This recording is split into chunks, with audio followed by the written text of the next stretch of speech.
are Flake Rose and Spears, and we are Supremely Black, dropping content that matters.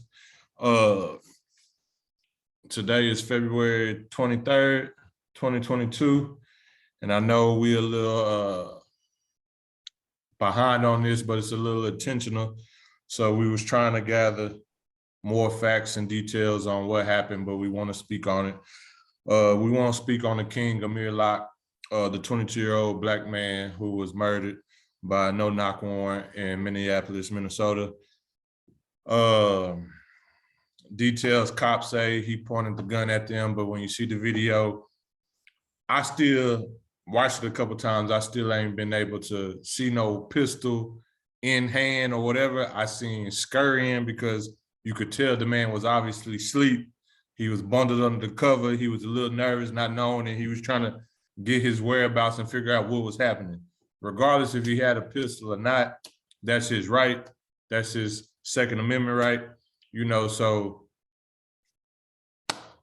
you shouldn't just come in guns a-blazing, and we need to get rid of no-knock warrants anyway in the first place, because if you would have at least knocked, then he would have been able to prepare himself, and y'all would have been able to prepare yourselves, so then the man wouldn't have been wrongfully murdered.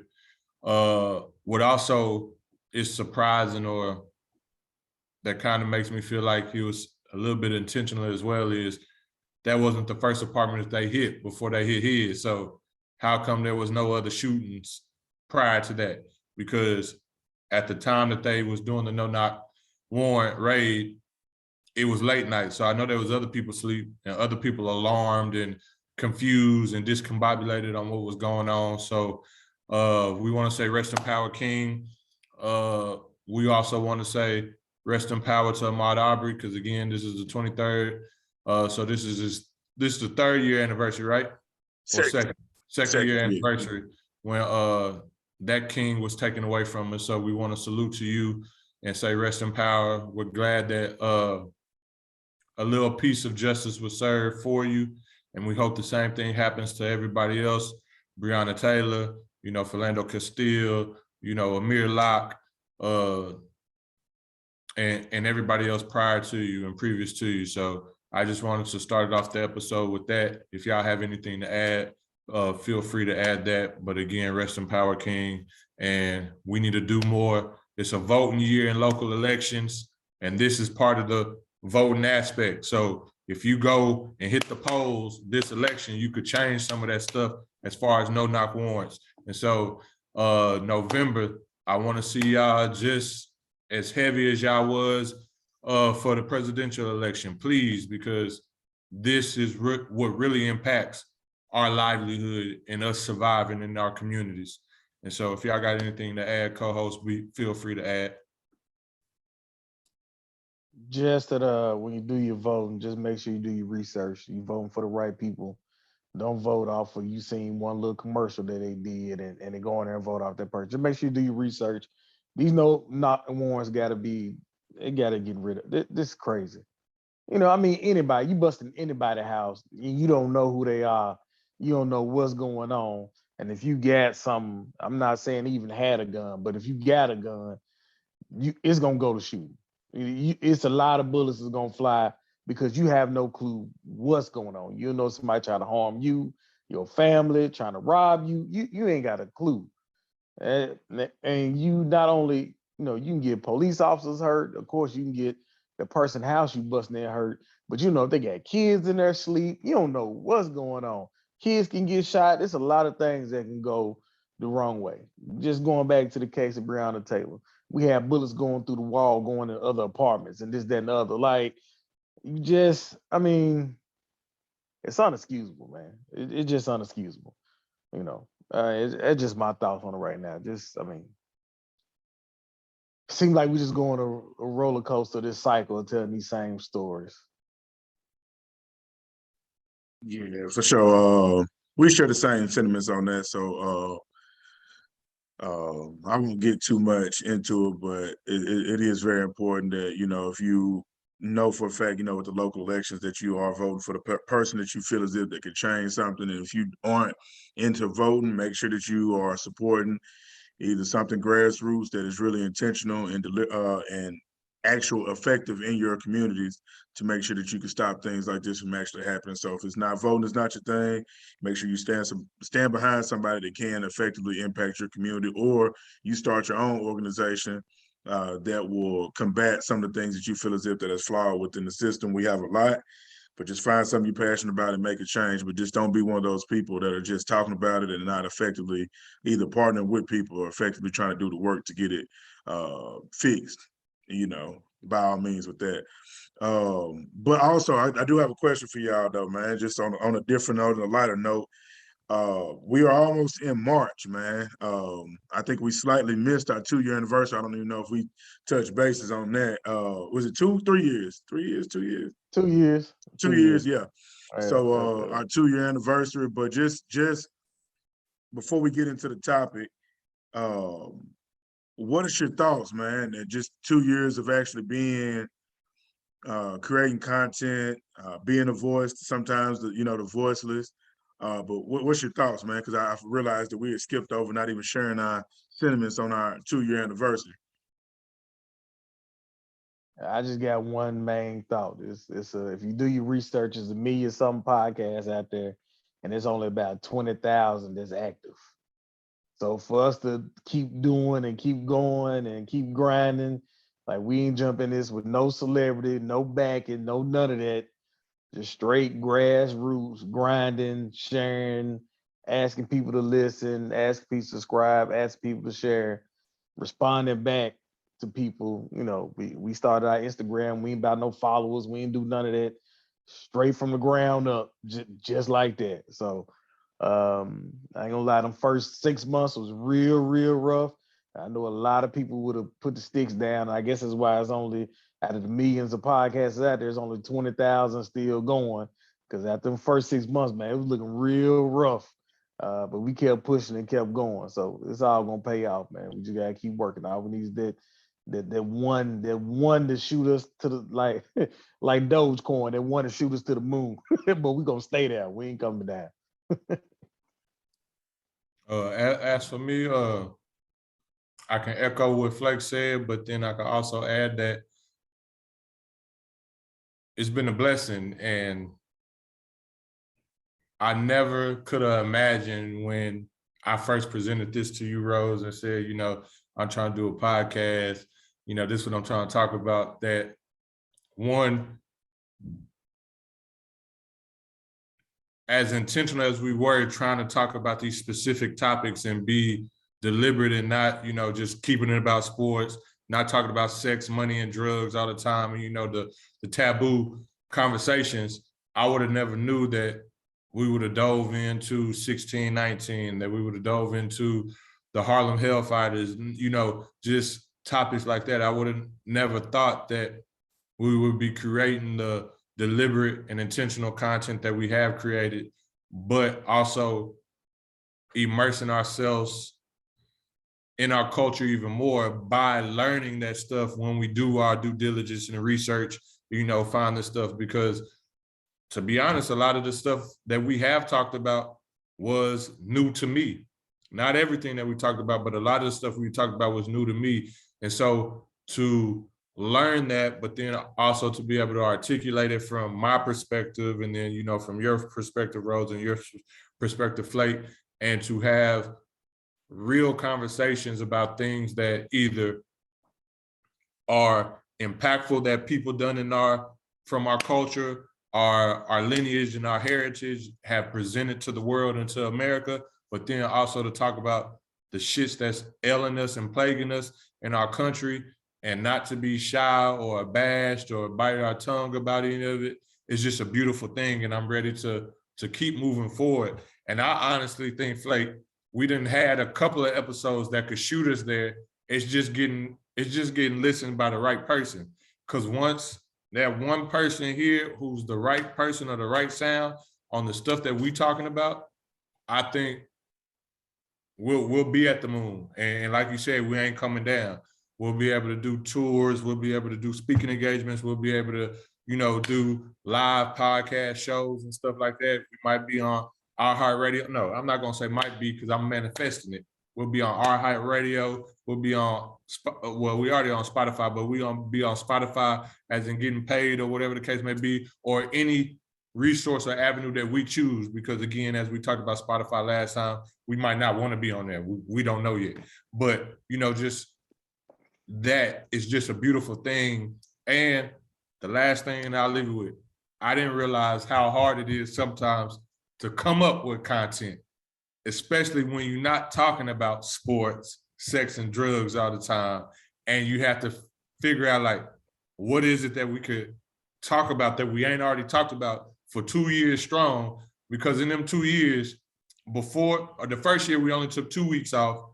This past year, we took a couple more because of some personal issues or whatever, but that was still only about 4-5 weeks total. But to go 52 weeks damn near strong for 2 years straight, that content, like, to come up with it, sometimes it get a little like scratching your head. What we're gonna talk about this week? And so it's just a beautiful thing though, but I appreciate the grind. I appreciate going through this journey with y'all, because it's been heaven sent, and it's been something that's stretched me to grow even more and get me out my comfort zone. So I appreciate y'all. Salute to y'all. Happy 2-year anniversary. And I'm looking forward to many more years.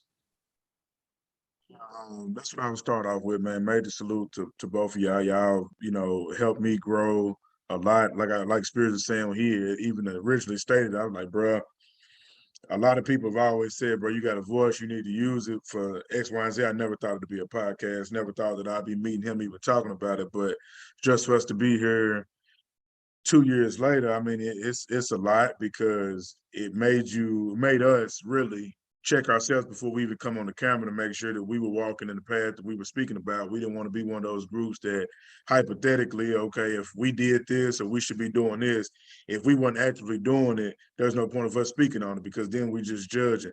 But I know a lot of times, I know people see the topics, it's like, man, they got to be knowing everything. We don't, bro. It could be something that we researched and that shit just came out of head. We like, hey, bro, we're going to have to dive in and we're going to speak about it the best way we can, get people's feedback. But, you know, even to his point with the content, man, that's why we about to switch it up a little bit. We love the knowledge part of it, but just giving a little bit more of a genuine feel to talk a little bit more about what we're wanting to let people know about us. And so in some of our life battles and some of the struggles that we may go through, that'll make it a little bit more engaging. But I think also when you think about from a content perspective, that shit can get stressful, man. So, you know, to everybody that's supported, our consistent supporters, you know, I don't even want to name a few, but just really the ones that really rocking with it. My boy 50, Doc, AO, you know, people have been tapping in a lot and pushing us. We've tried different avenues to keep it going. But of course, to us, we haven't even scratched the surface. But when the right person hears it, that has that back and it pushes it, and as long as it aligns with our core values, of course, nothing's going to stop it from there. But, you know, major salute to you guys, like for real. Here lately, especially since my mom passed in December, like this has been therapeutic. So some days I'm really amped up to do it, and then some days I know it could bring out an emotion, but that's just part of it. You know what I'm saying? Because I don't want to live in no facade and no fake life to where everything is always grand and we're just coming on here screaming about what you should be doing, or everything's always perfect, because it's not. But honestly, using our voices, it's therapeutic for me. I know it's therapeutic for you brothers as well, but also putting the action in makes it a lot easier to talk about this, because we're not just people just talking on the internet. If we recorded more of what we did, it would probably make more sense, but that's not our goal, to be walking around with a camera out just to tell you every step that we're doing, because then you lose your authenticity. And if I was ever in a predicament, which I wouldn't want nobody just record me just for their own, for that content. People aren't content. We got real life situations going on within our communities, and that's what our voice is being used for, just to enlighten our people, but then also let them know we ain't much different. That's why we don't ask nobody for anything, just to listen, share, and keep pushing. That's all we need. Everything else we'll take care of. But, you know, major salute to you guys for 2 years and plenty and many more years to come. But major salute though. And another thing, just to echo what Flake said too. Didn't ask for no handouts. Didn't take the easy way. straight out the mud the hard way and still getting it. We ain't where we gonna be. We ain't nowhere near where we gonna be, but we still going through the process. And so that's what makes it so much more festive and joyous and a blessing, because we going the hard way and we learning by trial and error. But let's hop into this topic today. I think it's a good one. I think it's one that people know about, but maybe might not know all the details about it. Because again, as I stated, I learned a lot of shit doing the real research. You know, when you hear certain stories, you don't realize, you know, just the stories that they tell you and the stuff that passed down. But I learned a lot of new shit when I actually did the research on this. So today we're going to talk about the Haitian Revolution. We're going to talk about how that small little country / island of African people fought for their freedom, for their liberation, and for peace, even though they didn't necessarily get the end result that they hoped for because of politics, money, and just crookedness and evilness. They still are, if I'm not mistaken, the only country to have liberated themselves fully from an oppressor. So we're gonna jump in to the Haitian Revolution. If y'all want to tap into wherever y'all want to jump in and talk about whatever y'all want to talk to, feel free, dive in, and then, you know, we'll just go from there and let it flow. Yeah, we can. Well, I'll start off in the beginning portion of this, and not even recognizing, not even realizing that how many enslaved people came from Africa that was working in the country of Haiti. Had a different name during that time frame. However, that was working there, and that the French was making all their money, which I knew a lot of money was coming off of sugar and coffee, but also it tapped into my mind as why New Orleans, not New Orleans, but the state of Louisiana and their slavery was behind sugar, because they had that connection with the French. So so that was very interesting to me to make that correlation, that connection with the sugar and coffee.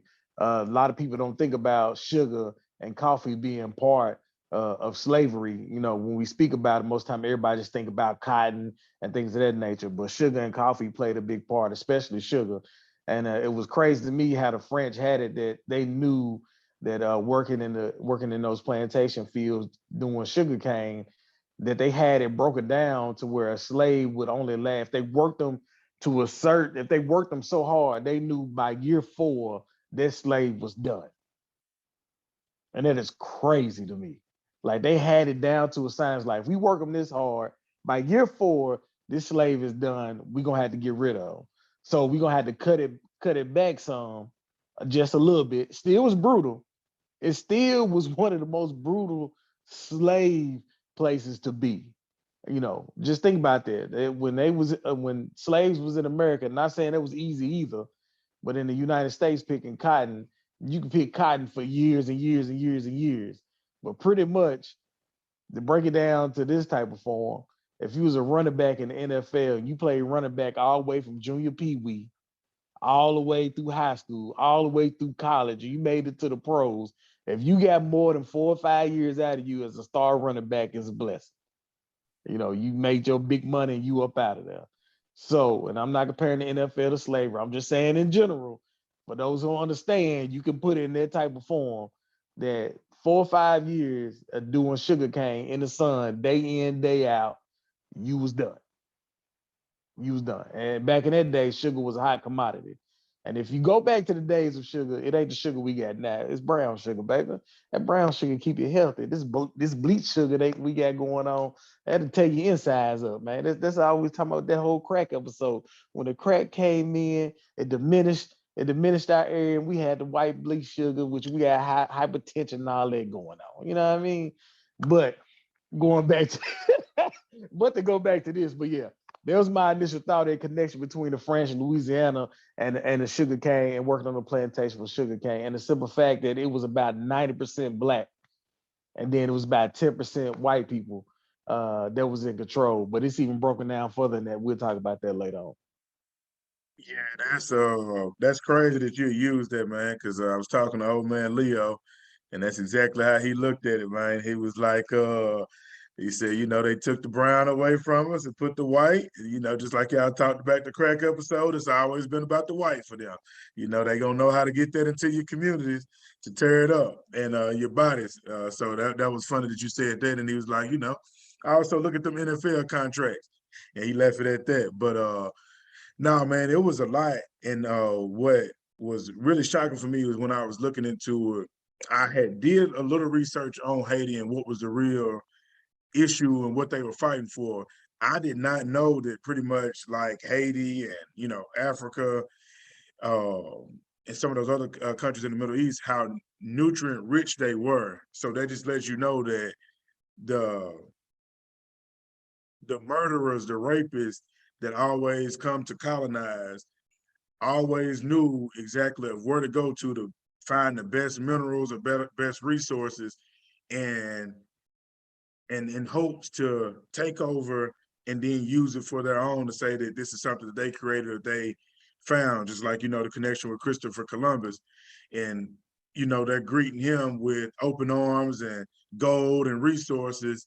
And of course, when he comes back with his goons, now they taking everything, and now you're enslaved working under harsh conditions with them and the Spaniards. So that was crazy how that connection worked, but they're very strategic in how they go about getting their resources. So if you follow where I'm going with it, they know what's valuable and they know how to take it away from their communities. What was you about to say, Flake?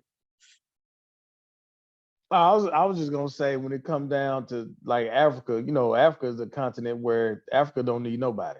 Africa got every resource on earth in that continent. So really, the countries of Africa can trade amongst themselves and never need another nation, continent, country. They don't need anybody. And the reason why they do that, because in the areas where they ain't have no resources. They ain't really have no resources, but they know if somebody went on the ship and tripped up on land somewhere else, and like, they looking at these folks like, hold on, man, y'all got this, y'all got that, and they all friendly. Then they come back with 15 boats, trying to rape, rob, and pillage. That's what they known for. Yeah, same old story, different continent. What's your thoughts, though, Spirit? For me, where do I begin? Well, first, since you mentioned Christopher Columbus, I didn't realize that that's where he stopped and landed first before he got to the Americas and everything. But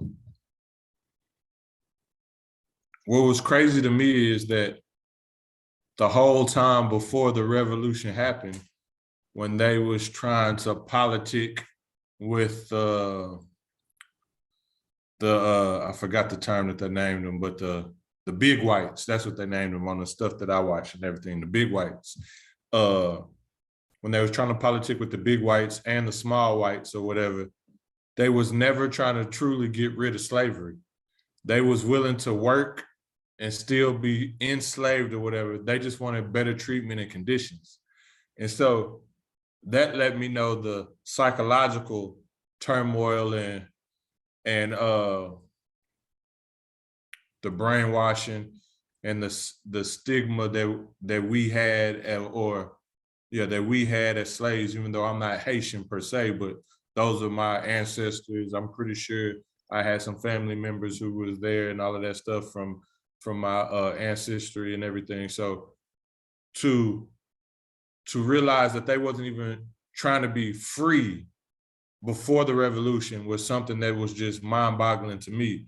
Then to learn that there was free coloreds that was just as shiesty as the big whites and the small whites, and that they was trying to oppress their own people for their benefit and for their freedom and for their right to vote and their right to be equals and have equity as the big whites. But then you had the small whites hating on the free coloreds. And then so therefore it was just a circle of turmoil every time that they try to go through the process and everything. And it took a culmination of decades and everything for them to actually decide to get to their liberation. But it was just crazy to me that I never knew before I did the research in this, that there was coloreds that was just as willing to oppress our people as the big whites and the small whites.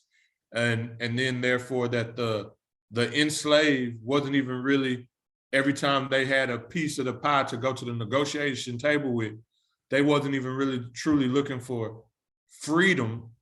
They was just looking for better treatment, better services. They was looking for certain justices, but not in totality the freedom that they end up getting.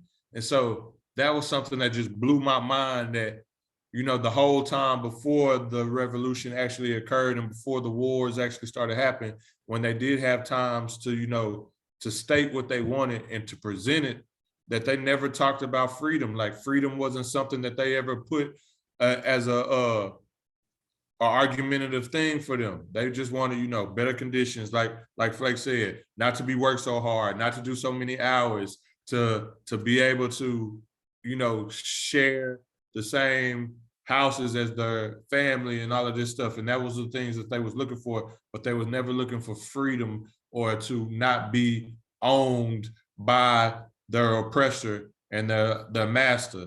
And then when the revolution did happen, for them to be even the people who said, save my master from being murdered, save my master from, you know, the consequences or repercussions that he's gonna have to deal with the big whites or whatever, because he's my master and I want to protect him. And they allowed them, their masters, to either flee or to do something else, whether they got caught later on or whatever, but they protected them during the revolution. And that was just crazy to me. That was just crazy. Like, and we're going to talk about this on another episode, but I had realized, like looking at some stuff from just old, like slave history dating back to, how it coming up, how it was coming out of Africa and things like that, that a lot of the Black people that owned slaves were way worse than some of the white people or Englishmen, or however, that owned them, of how their treatment was for their own people, which kind of blew my mind. I didn't see it I didn't think it would be the same in, Haiti, but I guess that's just how it goes. But, that's a whole different mindset to even talk about with that one. But yeah, to try to help them people free themselves because they love their master, I don't know, bro. Like, you can't judge it because of course we weren't living in those situations, which is, is you lost for words to even think about it, how the hell you would want to protect somebody like that. But then at the same time, it's like, living in those conditions, what would it be like? You feel me? Like, I guess that's why I say my old nigga spirit, I would just been dead. I wouldn't have been able to say nothing about that. Like, I'd have had to get free. You'd have to, kill me in regards to that. But it was that mental state is just, man, I can't find the words. Like, yeah, it was crazy. When I seen it, I was like, woo, let me come back to this. Let me move around for a minute to come back to check this out. Cause I didn't think that, as much as they love to fight in Haiti, that would be their angle, is that some would rather protect their master from going through what they've been through for some of them their entire life under those conditions, to still not want to have freedom, truthfully. I don't know. That's a hell of a point, though. There's a couple of things that I picked up on with that situation. They did it with a lot of fear, just like most masters did. They were showing one part where the master would, get another slave to beat another one, and he had to do, like 25 lashes in under 5 minutes or something like that. If he don't do it with under 5 minutes, then he getting the lashes too, and they're gonna get somebody else. You give him that 25 under the 5 minutes or whatnot. So when you taking that many lashes in under 5 minutes, man, that's just putting a fear in a lot of people. Also, in one portion of it, they was talking about the priest that helped set them free in the first, because this revolution happened twice. So when the first time around, he was saying, you know, the white people's God. That's how he named it. The white people's God believe in XYZ, believe in being violent, believe in being brutal, this, that, and the other. So when, you know, the white people God telling us to love our master, this, that, and the other. So when that voodoo priest, I know some people like to take voodoo as being a religion that's full of evil, but that's not how voodoo, the basis of voodoo, that's not what it's all about at all. But that voodoo priest saying our God, our black God, he's a loving one. He won't want people to be together, and he's asking us to get revenge on the people who is doing us incorrectly. So if you in your Bible, you know it does say eye for an eye. You know what I mean? So that's what that voodoo priest was saying. Our ancestors that came to me and our guys that came to me and said, hey, it's time to get revenge because we are loving people that want to be together as one and everybody be treated equal, but we won't be able to do that unless we get revenge from the way these white people have treated us. So until they got to being spoke around, you know, until they got to being spoke around, some things got changed. Now, we can also go all the way back to Nat Turner and be like, that's the same thing that happened in that situation as well. It's crazy. It's crazy how the melanin body connects even across waters to say, this is how we gonna revolt. Yeah, I'm definitely with you, man, because you know, I just think, you know, like some people say they sold this thought process, and this is like, you know, it's the heaven once you leave here, and they've created their heaven on earth by oppressing your mind to conform to whatever and never go against the rules that they've put in place, right?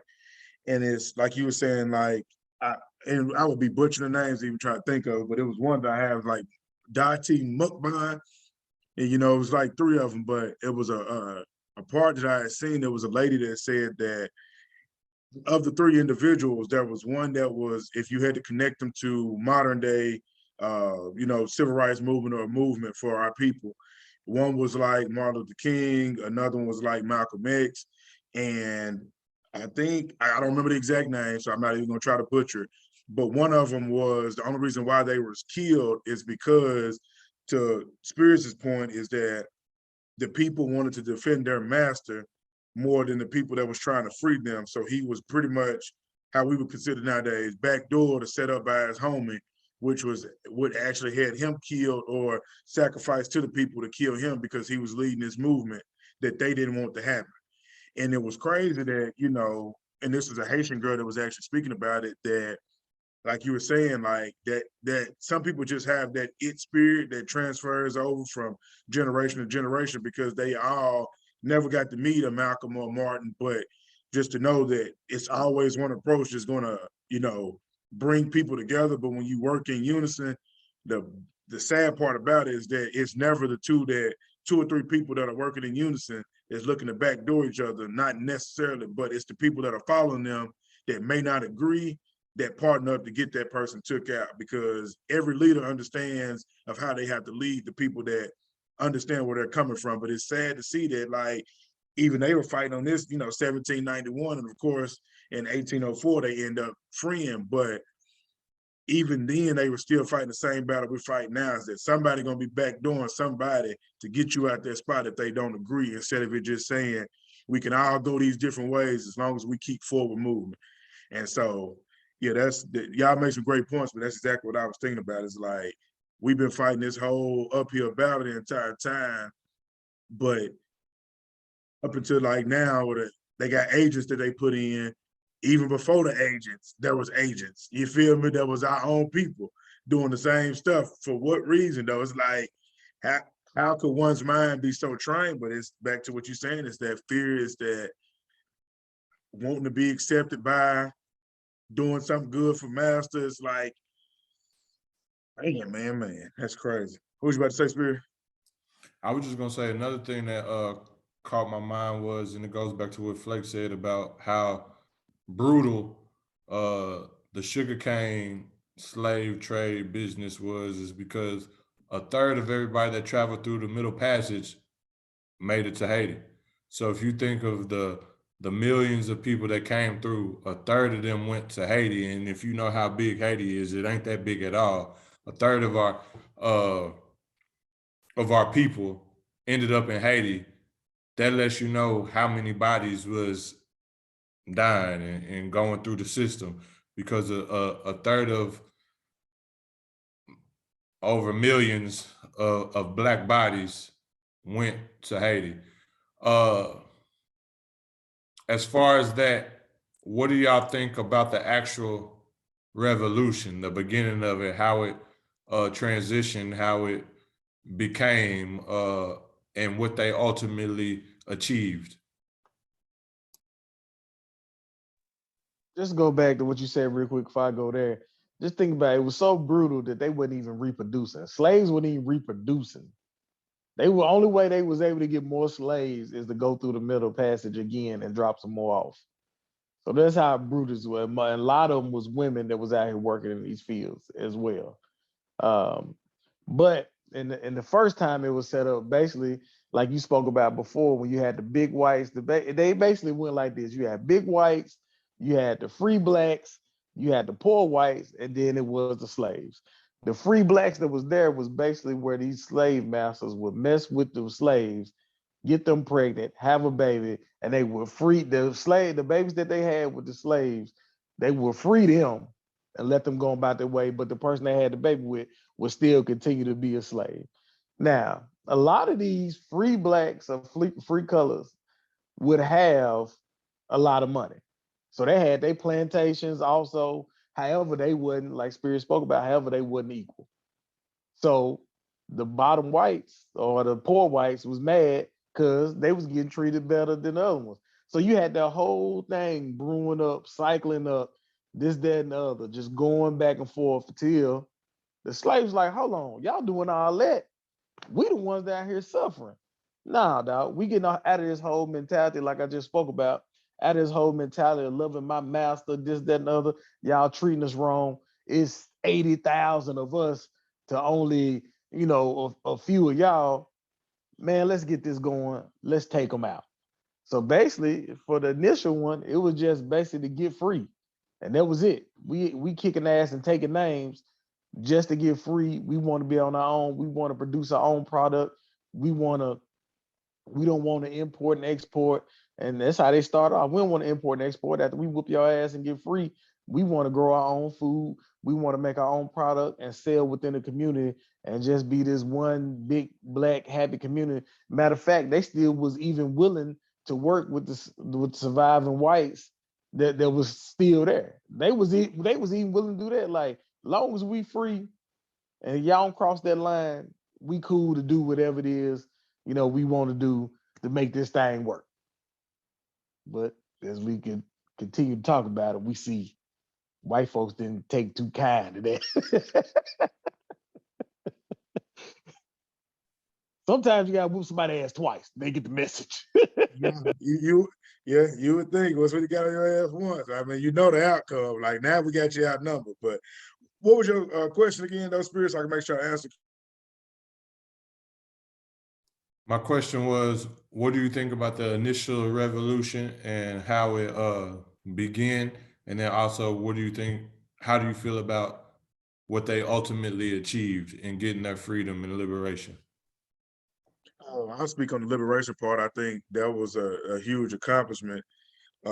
Just to answer your question, you being the first black colony, country, or continent to free themselves, that was huge. I think that, to me, that set a tone that then shows you that even when you have limited resources and you're back against the wall, is that you could go against anything and still accomplish what you're set out for. But even with all the things that we've kind of discussed, people trying to backdoor, people trying to stop the movement, when you have enough people moving in the right direction that really won't change, it's definitely possible. I think it's a huge accomplishment. But also just to kind of piggyback off of what Flake was saying, you know, when you do defeat somebody like that and you take back all of your freedom, it's just important to have different people that are going at different things, because now you have to reestablish yourself as and within your economy, because then now we see exactly how the aftermath of them doing that, and now how it's deemed to us is that one of the poorest countries based on being pretty much blackballed by everybody else. You know, 300-400 years later, the same thing is happening, because that's the you know, the opposite of winning is knowing of how to defeat them completely, is because if you have to rely on them, if they've stripped you from your resources, yeah, you won the war or you won that fight, but they won the war. So you know what I'm saying? It's kind of, you love to see it, but then it's also what you learn from it is that you still have to set yourself up to where you're able to still pull your resources after you do win the war. Now, see, you hit something right there, and that's, I guess, the gift and the curse of this, because of what they accomplished is second to none, because they're the only ones to successfully do it. In that sense, you know, we got emancipated and with the Civil War and everything, but it wasn't just us. You know, we went to war with, you know, the Northerners and everything against, you know, the South and all of that stuff. But it wasn't just slaves trying to emancipate themselves and free themselves. So that's the beauty of it. But then that also shows you the importance of having a plan. And I don't think that because of the times, because of the lack of resources, because, you know, they wasn't able to get education, a lot of them couldn't read, a lot of them didn't have, you know, they were stripped of their heritage and their memory of a lot of the things that they did in their culture and their land and everything. So, you know, they started to become ignorant in a sense of the new world that they was in, and they forgot the old world that they came from, you know, whether they knew math then, and they forgot their language because they were stripped of that and everything. It shows you the importance of having a plan if you are a people in today's age trying to emancipate yourselves, trying to liberate yourselves, trying to start a revolution, that going to war is not the only tool that you need. It can't just be the end all be all. You have to have something else set up in line. So then therefore, when you do achieve what you're trying to achieve, that you have structures set in place to where you won't be left behind and what's the word I'm looking for? You won't be basically blackballed, or you won't be shunned or whatever, because you didn't have a plan to set up a economic system for you, or to make sure that you have land and ownership of stuff and all of that. So that's the gift of this. The curse of it is that they had to go through it, and that they had to be, like you said, deemed one of the poorest countries in the whole world because of being blackballed, because of people not doing trades with them, because they are still a resourceful country, and they still have, you know, the natural resources there to be able to export some of their goods to other people, and to be able to trade certain imports in with trades. But because of, you know, embargoes and different things like that, they're not able to, and people still don't fool with them to this day, some almost 300 years later, because of what they accomplished. But another thing that that stood out to me too is they never know, and I'm gonna try it. I know we was trying to avoid it, but I'm gonna try it. Toussaint Louverture, the general, they really don't know how he got all of his prominence, but that just shows you how he was able to become a general, how he was able to be able to read, write, and all of this, because he wasn't initially a free slave. He was a slave at first. So he wasn't one of them free coloreds or free blacks. He was enslaved, and he got his freedom, and then he worked his way up to become a general. And for him to do the things, it just shows you the power of whoever your higher being is. Mine is God, Jesus Christ, but whoever you serve or whatever the case may be, it just shows you the power of God putting in place somebody to be that leader, to step up, even if you feel like you're not equipped or that you don't have all the qualifications or qualities. God will show up and stand in place and fill in the gap for you to get the lead way, for you to get the expertise, for you to get the favor with the big whites and the small whites to structure things up, to lead a revolution or to emancipate your people. And that's just something that stood out to me too, because nobody could really tell you how he became from a slave to a free man and then to a general, but he was able to do that. And he accomplished that during this time. And that just shows you, one, our determination, our perseverance, but then also the grit that we have and the resolve that we have to be able to accomplish some of the things that we have accomplished during the most strenuous, harshest circumstances ever seen by mankind in general. And so that was something else that stood out to me. Now that we brought him up, because I don't want to be the one to butcher his name, but now that we brought him up, now there was a time before the second revolution where he made an attempt to barter with the French and just say, hey, we will still work. Well, I will still have work. We can still trade sugar, coffee, this, that, and the other.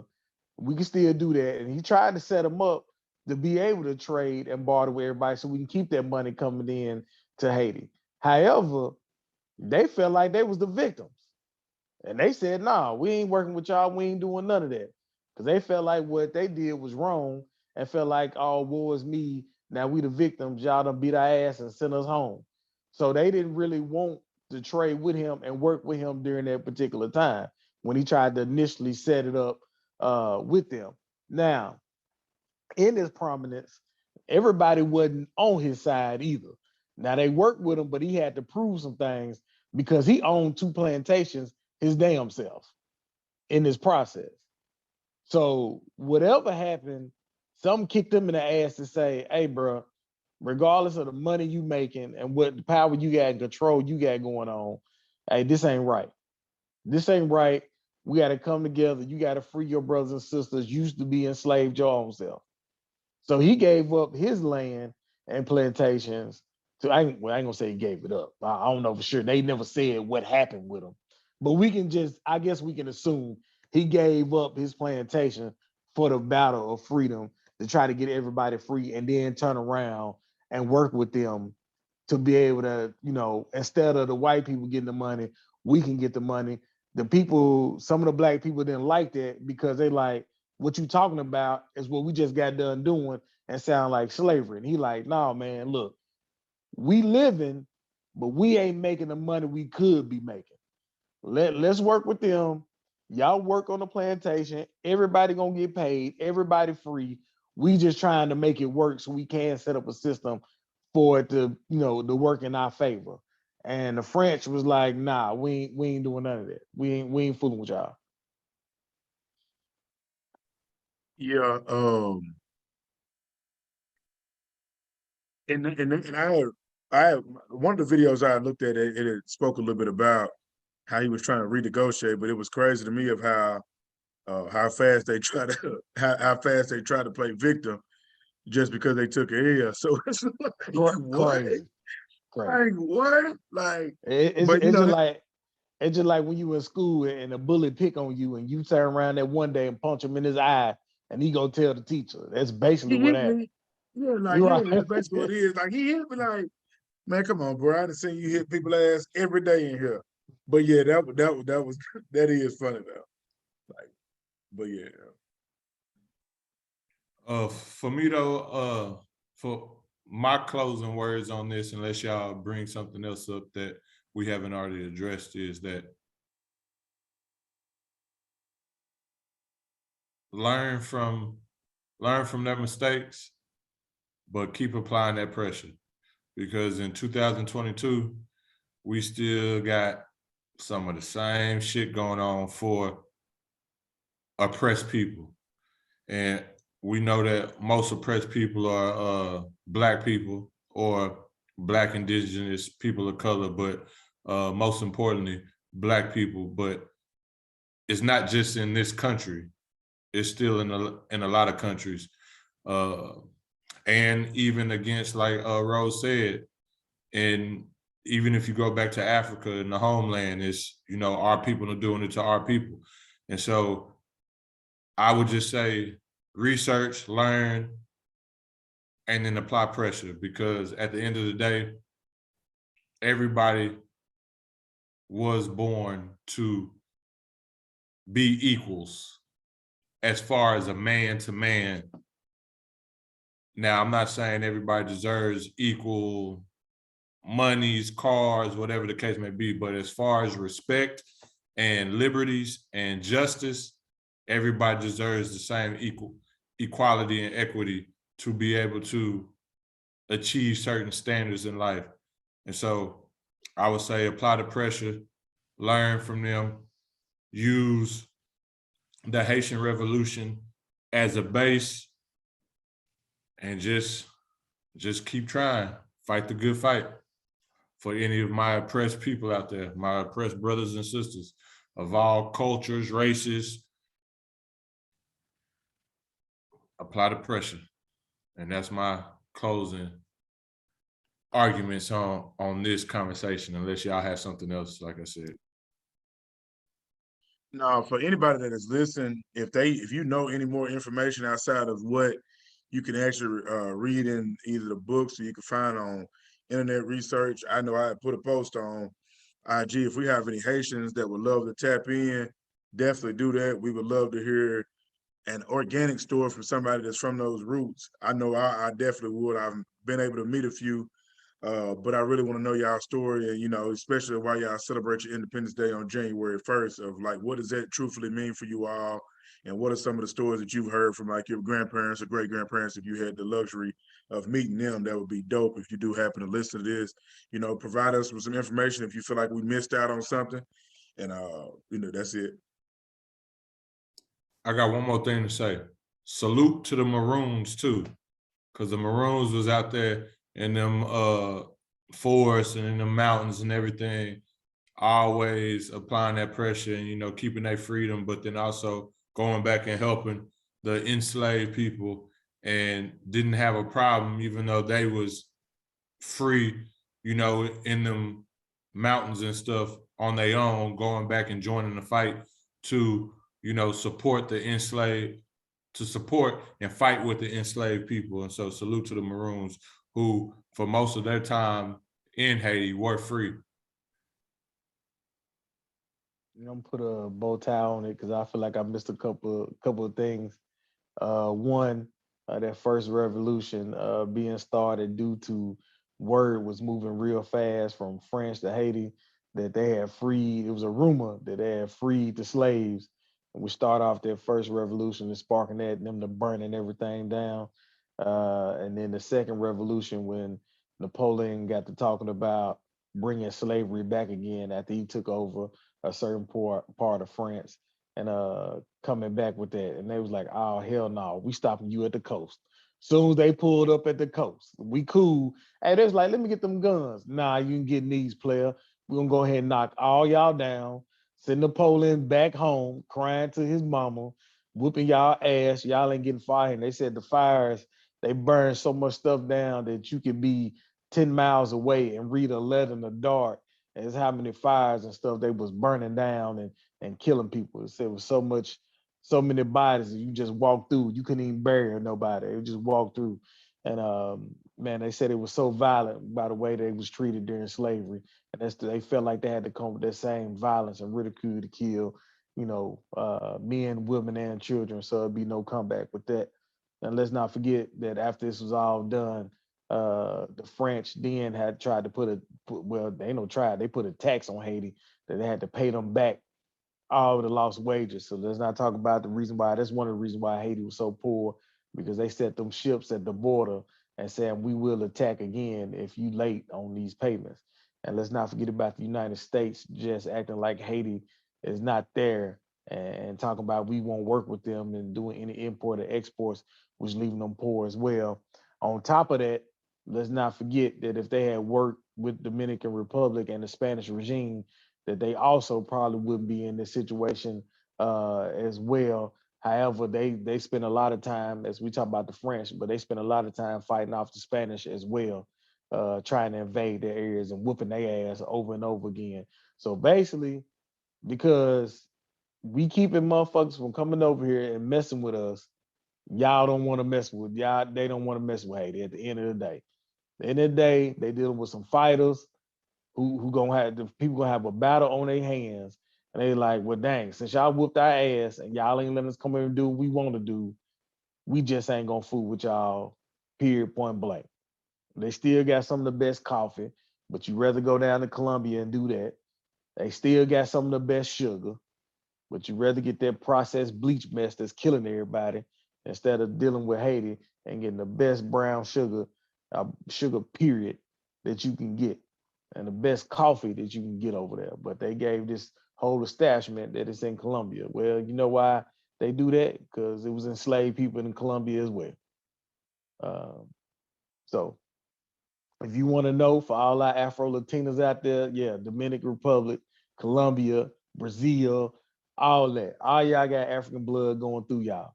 If y'all don't believe me, we can debate about it, we can fight about that there. But it's all in there. All in there. And that's all I got to say on that. About time, sir. Hell of a boat time. But no, I didn't have anything else. For our Black Business Minute, I can't remember if I did them already or not, but if I did, we're going to repeat them. We're doing Pharmacy for Life. Pharmacy for Life promotes healthier lifestyle to the undeserved communities of North America through natural healing products and other holistic. That's where it cut off at because I couldn't find that about. But I want to say other holistic remedies. But Pharmacy for Life is a supplement and vitamin company organized and created, or co-creators is Styles P and his wife Adjoa, along with some big people in the pharmaceutical company, and they teamed up with them to give Black communities and underdeveloped communities access to vitamins and minerals that benefit our people and our culture, and also help us fight certain battles such as diabetes, high blood pressure, and things of that sort. So salute to Pharmacy for Life, and salute to Styles P and his wife, Adjoa, for everything that they're doing for our health and growth in the communities. Yep, salute to Styles P. And what you say his wife was, his name was? Adjoa. Adjoa? Mhm. Okay.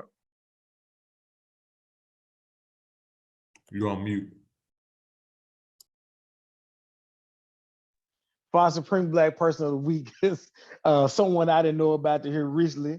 I had to do some digging, do some nice research, but it's going to be George Edwin Taylor.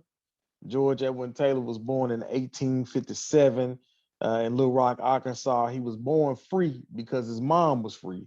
His dad was enslaved. So since his mom was free, that made him a free man.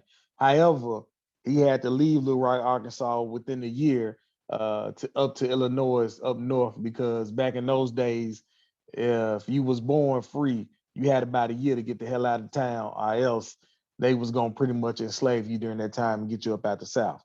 But he was an American journalist, editor, political activist, and politician. And this is the part that surprised me, y'all. The folks don't talk about it. Teachers don't teach you this, and you don't learn about it.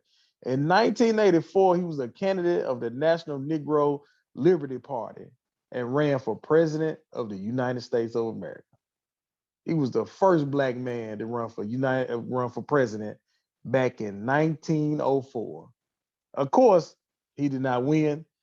He wasn't on a lot of ballots. I think he was only in like 4 states on the ballots because of voting rights during that time, and also him being a Black man, he wasn't allowed to be on a lot of ballots as well.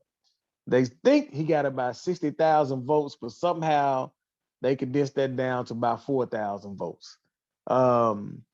They had black people had their own party. This is very important.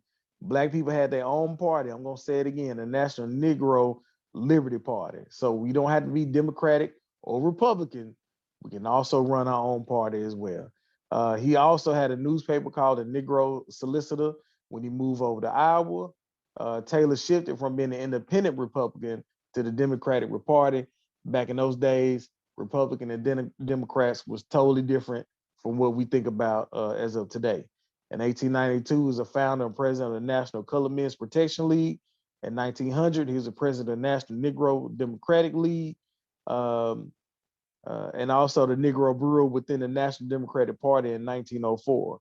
Taylor joined the National Negro Liberty Party as a third party and ran for United States president at that time. So a big shout out to George Edwin Taylor being the first black person to ever run for president of the United States.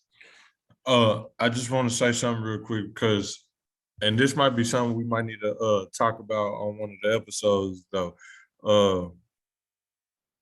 You know, they say the first president of the United States was a black man before George Washington. So yeah, they say it was probably about, I want to say about 3 or 4 presidents before George Washington came about. Yeah. So when we say he was the first black man to run for president, I don't want to, you know, if there is somebody who is a historian under this format, let me say that. Okay, yeah. And that might be something we talk about one day if we do the research on it and figure it out. Because I know I tried to look personally for myself when I first heard the story and everything, but it's hard to actually find because again, there ain't really a name, or I wasn't given a name when I was told the information, so I didn't know what to research or whatnot. It's hard to find any of the names before George Washington. I think they was only doing it for like, you was only like a 1 or 2 year term president during that time. Yeah, but I did see a picture that looked like, because you know everything was black and white then, but looked like a black man amongst some white people and looked like he was the HNIC. So, but well, they also say on the back of the $2 bill, it's a $2 bill or a $5 bill. It's a black man in that crowd, and they say he was actually the first president. But once again, I don't know how true that is. It's either $1 bill, the $2 bill, or the 5. It's one of them 3. It's a black man. We got to pinpoint that because I got to find that $2 bill. I'm gonna find out if I see a brother back there with a big nose or some with our lips or something back there. Then I know. If you look at it, I seen the bill. I just can't remember which one he is. He is darker than everybody else on the bill. You know what I'm saying? You got to look, but he's darker than everybody else. But like I said, I don't know if that's true or not. Aaron just posted a $2 bill, so he got one. We could tell him to look. He just posted a $2 bill. So with that being said, for all our queens out there, put your crown on, tip that thing to the side, let them know you are a queen. For all our kings out there, put your crown on, tip that thing to the side, and let them know you are a king. This is Supremely Black, and we out.